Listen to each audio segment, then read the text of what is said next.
Hey, good afternoon, everyone. Archie Luper here with Leadership in a Minute. Excited to be back with you.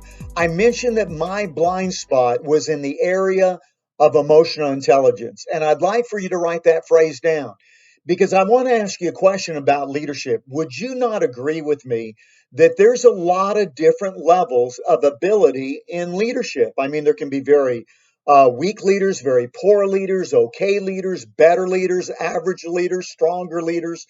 Wouldn't you agree there's a lot of different levels of leadership? So here's a question for you.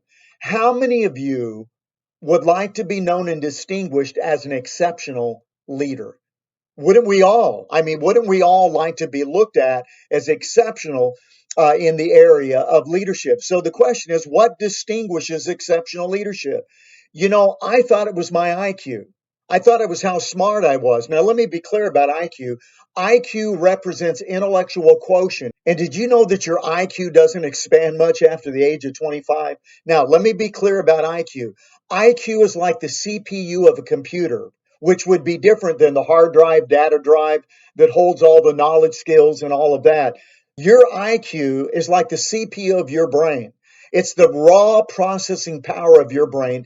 That's why a high school dropout could score as high on an IQ test as a college graduate, because it's not measuring skills and knowledge and ability. It's measuring the processing power of your brain. It's important. I mean, IQ is important, but it's only 10%. Number two, I thought it was technical skills. Now, maybe you'll relate with what I'm going to share here. I thought when you did a job really well in your position, in your industry, that would give you an opportunity of leadership. And that's certainly true. I mean, that's often the truth. But again, that's only 10% of it.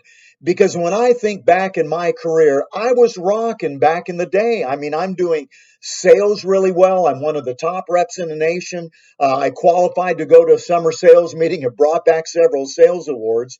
It's important, but it's only 10%.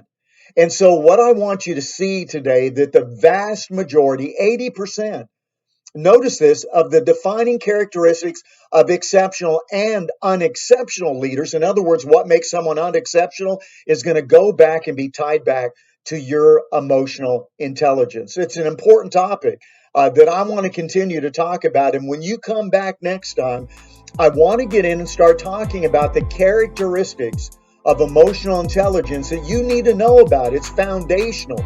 Because again, if 80% of your ability to be an exceptional leader is going to be tied to your EQ, isn't that going to be an important topic for you to know more about? We'll come back. We'll talk more about that. Hey, do me a favor in the meantime, hit the like button, subscribe to my channel.